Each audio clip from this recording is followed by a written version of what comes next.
मानिनी विक्रमला खूप समजवण्याचा प्रयत्न करत असते, पण विक्रम काही समजूनच घेत नाहीये. ते म्हणत असतात, मानिनी तू काय या मुलांना पाठीशी घालते? अगं एवढा मोठा निर्णय यांनी आपल्यापासून लपवला, काहीही सांगितलं नाही. एवढे परखीचे लोक का आपण यांच्यासाठी? आणि एवढेच जर असेल तर मला घरातलं काहीही सांगत जाऊ नका. माझा फक्त मी पैसे पुरवण्यासाठीच माझा वापर करून घेताय का तुम्ही? मानिनी म्हणत असते, अहो तसं नाही, तुम्ही समजून घ्या ना, तुम्ही मोठे आहे घरातले. पण विक्रम काही समजूनच घेत नाही. मानिनी आता खूप तिची द्विधा मनस्थिती झालेली आहे. एकीकडं मुलगा आणि एकीकडं नवरा. कुणाला आपलंसं करावं आणि कुणाला समजून सांगावं हेच कळत नाही. विक्रम मोठे असून पण हा निर्णय त्यांनी अजिबात समजुतीने किंवा समजूतदारीने समजून घेतलेला नाही. आता ते रागात निघून जातात. इकडे काव्याच्या पोटात दुखायला लागतं. जे नंदिनीने वाचवण्यासाठी सगळं काही केलं तेच आता तिला परत परत भोगावं लागते. आता रम्याला आणि वसवत्याला हे सगळं बघून खूप आनंद झालाय. काव्य म्हणत असते की मी नाही देणार आता परीक्षा. भारत म्हणत असतो, काव्य असं काय करताय तुम्ही? वसवत्यांना वाटतं बरं झालं, एवढं तरी चांगलं झालं, आपण जे केलं ते सार्थ झालं असं वाटतंय. आता काव्य म्हणत असते, नको ताई मला नाही द्यायची परीक्षा. अगं एवढं सगळं सहन झाल्याच्या नंतर मला नाही वाटत आता मी काही करावं. मानिनी म्हणत असते, अगं बाळा असं नको करू, तू जा बरं रूम मध्ये आणि टेन्शन नको घेऊ, सगळं व्यवस्थित होईल. आता नंदिनी काव्याची ही अवस्था बघून रडत असते आणि वसवाते आणि रम्याकडे खूप रागाने बघते. खूप रागाने बघत असते. रम्या म्हणते, काय ग आमच्याकडे का बघतीये? मानिनी म्हणते, रम्या आता अजून काही बोलू नकोस ग बाई. आता तरी गप्प बस. जे बोलायचं नव्हतं ते बोलून झालंय तुमच्या दोघी मायलेकींचं. आणि आता तरी माझ्या घरात वाद होऊ नये म्हणून शांत राहा. व सत्य म्हणत असतात, हा हा बाई आम्ही काही बोलत नाही. व सत्य नेहमी बोलून जातात आणि नंतर म्हणत असतात, असं नाही तसं नाही. पण मानिनीला खूप राग येतो सत्यांचा. इकडे रम्या म्हणत असते, बरं तरी झालं की आता काव्य परीक्षा देणार नाही. ही तरी आपला एक प्लॅन सक्सेसफुल झाला. म्हणजे पार्थच्या बायकोचं स्वप्न पूर्ण होणार नाही, या सगळ्याचा त्रास पार्थला पण होणार. आता मानिनी बघतच असते, तिला काहीच कळत नाही, कुणाला समजावावं कुणाला शांत करावं. पार्थ पण खूप चिडलेला आहे जीवा आणि नंदिनीवर. आणि काव्या पार्थला म्हणत असते, हो पार्थ तुम्ही काय असं चिडलाय ताईवर? का असं केलं तुम्ही? त्यांची मनस्थिती तरी समजून घ्या. नंदिनी म्हणत असते, जाऊ दे ग काव्या, तू कशाला विचार करते? तू तुझं बघ बरं, आता तू तुझ्या तब्येतीची काळजी घे. पार्थ म्हणतोस, तू ते तर मी घेणारच आहे नंदिनी, पण हे सगळं तुम्ही घराचा निर्णय न घेता खूप दुखावलं आहे सगळ्यांना. त्यामुळे मी तरी सध्या तुम्हाला माफ नाही करू शकत. आता मानिनी काव्याजवळ जाते आणि म्हणते, बाळा काही काळजी करू नको, तू तुझ्या तब्येतीची काळजी घे, सगळे व्यवस्थित होईल. आणि तुझी परीक्षा आहे ना उद्या, अभ्यास कर बरं थोडासा, म्हणजे तुझं माइंड फ्रेश होईल. आता काव्या डायरेक्ट म्हणते, मला नाही द्यायचा आहे उद्याचा पेपर. आता तर रम्या आणि वसवात्यांचं बापरे एवढा आनंद झालेला आहे त्यांना की सांगू शकत नाही. आता जीवाला पण अगदी प्रश्न पडतो की असं का बोलती. नंदिनी म्हणत असते, काव्य असं करू नको ग बाळा, मी तुला एवढ्या दिवसापासून नाही सांगितलं फक्त या एका गोष्टीसाठी, आणि तुझा पेपर उद्यावर आलेला आहे आणि तू असं बोलते. मानिनी पार्थला म्हणते, अरे पार्थ तिला थोडस रूम मध्ये घेऊन जा आणि समजव. आता ती रूम मध्ये गेल्याच्या नंतर नंदिनी खूप रडते आणि म्हणते, काय झालं हो आई?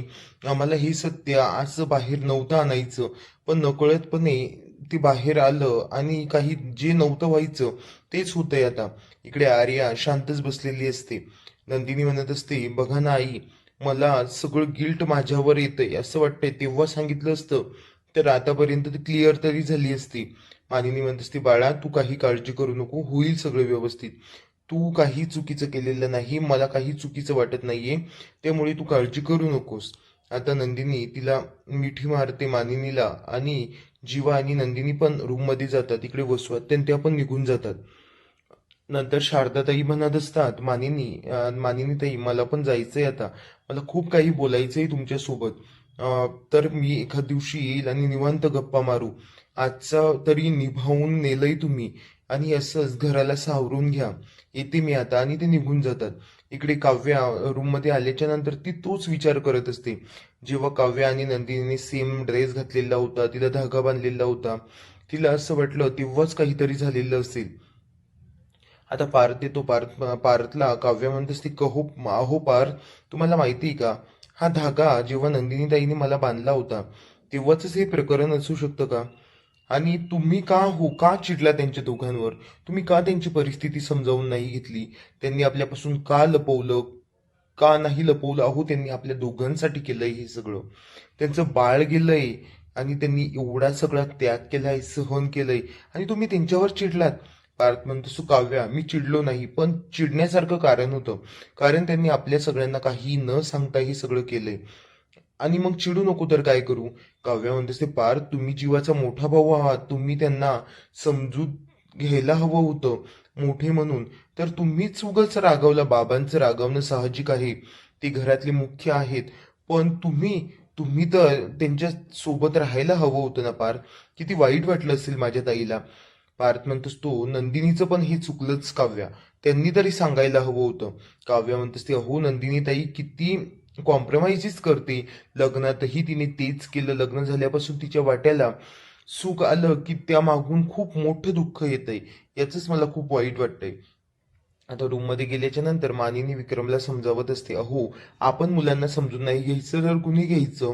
विक्रम म्हणत असतात, समजून घ्यायचं हे असे निर्णय? अगं मानिनी, अशी किती वर्ष झाली होती त्यांच्या लग्नाला, म्हणजे त्यांनी बाळ सरोगन्सीस करण्याचा निर्णय घेतला. असे 10-12 वर्ष झाले असते तर मग मूल दत्तक न घेता दोघांचं दुसऱ्याच्या पोटात वाढवणं हे साहजिक आहे. पण लगेच दुःख आलं आणि त्याच्या मागून लगेच त्यांना सुखाचा मलम लावायचा, हे काही चांगलं नसतं बरं मानिनी. आणि हे सगळं सुख आलं की ते सुख फार दिवस टिकत नसतं. याची किंमत या दोघांना खूप मोठी भोगावी लागणार आहे. आता विक्रम या बाबतीत खूप भयानक बोललेले आहेत. बहुतेक आर्या त्या बाळावर हक्क गाजवणार आणि हे सगळं आपल्याला पुढील भागामध्ये बघायला भेटेलच. आतापर्यंतचा रिव्ह्यू आवडला असेल तर चॅनलला लाईक आणि सबस्क्राईब करायला विसरू नका. इकडे नंदिनीला जीवा मिठीत घेतो आणि म्हणतस, तू जसा पाऊस येतोय ना बाहेर, तसं तुझं दुःख पण हलकं झालंय. नंदिनी म्हणत असते, हो जीवा, आपण बरं झालं या निर्णयाबरोबरच सरोगन्सीचा निर्णय पण सांगून टाकला. म्हणजे आपलं असं लपवायसारखं आता काहीच राहिलेलं नाही आणि खूप हलकं झाल्यासारखं वाटतंय. जीवा म्हणत असतो, हो नंदिनी, बरोबर आहे तुमचं. आपण जे केलं ते योग्यच केलं असं मला तरी वाटतंय. बाबांना आता कधीपर्यंत हे चुकीचं वाटतंय, त्यांना कसं समजवायचं हे आपण बघूयात. पण आता तरी आपल्याला हलकं वाटतंय ना, ते महत्वाचं.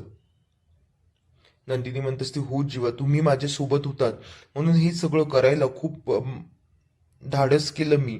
आणि ते धाडसच मला आता कुठून कुठे घेऊन जाईल, तर ते चांगलंच होईल असं तरी मला वाटतंय. आता मानिनी म्हणत असते, नंदिनी बाळा, नंदिनीने काही चुकीचं केलेलं नाही अहो. तिने फक्त हे सगळं काव्य आणि पार्थसाठी केलं. विक्रम म्हणत असतात, ते सगळं ठीक आहे ग, पण माझा तर विश्वास गमावलाय आता मुलाने पण आणि त्या सुनेने पण. कारण हे बघ, हा काही निर्णय लहान नव्हता. त्यांनी सरोगन्सीस करायची होती तर आपल्या सगळ्यांना विश्वासात घेऊन करायचं होतं. आपली एवढी मोठी फॅमिली आहे, त्याला भाऊजाई होती, आत्या होती, आपण घरातल्याच कुणाकडे तरी हे दिलं असतं करायला, किंवा काहीतरी वेगळा उपाय केला असता ना. या सगळ्यावर ह्या दोघांनी किती घाईत निर्णय घेतला हा, आणि आपल्याला न सांगता. आणि मानिनी, तू त्यांना असंच पाठीशी घालत राहिली तर हे आपल्याला पुढे काहीच सांगणार नाही आणि भलतंच काहीतरी करून बसतील. आणि हे असं तू खूप चुकीचं वागते त्यांच्या पाठीमागे राहून. मानिनी म्हणते, अहो, ते आत्ताच अगदी टेन्शन मध्ये आहेत, त्यांनी एवढं सगळं सहन केलंय, कसं त्यांना दुखावू? मी नाही दुखावू शकत बाबा जीवाला आणि नंदिनीला. त्यांनी लग्न झाल्यापासून सहनच करत आले आणि देवाने हेही सुख त्यांच्या वाट्याला आणलं नाही. तरी आपणच त्यांना रागवायचं का विक्रम? तुम्ही तरी समजून घ्या. विक्रम काही मानतच नाही, मानिनीचं ऐकतच नाहीये. इकडे जीवा नंदिनीला समजावत असतो की आपण काव्याला भेटायला जाऊ आणि तिला समजवू की परीक्षा वगैरे व्यवस्थित दे, काही काळजी करू नको, सगळे व्यवस्थित होईल. नंदिनी म्हणत असते, अहो, पण ती नाहीच म्हणते ना. आणि काव्य आता परीक्षेला जाईल का नाही हे आपल्याला उद्याच्या भागामध्ये बघायला भेटेलच. इकडे जीवा नंदिनीला समजावत असतो. नंदिनी खूप रडत असते. जीवा म्हणत असतो, आपण जे केलं ते योग्यच होतं, पण घरच्यांना का चुकीचं वाटतं हेच मला कळत नाही. नंदिनी म्हणते, अहो, तुमचं बरोबर आहे, बाबा आपल्या घरातले मुख्य आहेत, आपण त्या दोघांना तरी विश्वासात घ्यायला हवं होतं हे सगळं करत असताना. नंदिनी खूप अपसेट झालेली आहे या सगळ्यामुळे, पण ती आता नॉर्मल होईलच. आर्या पण तिथेच थांबलेली आहे मुक्कामी.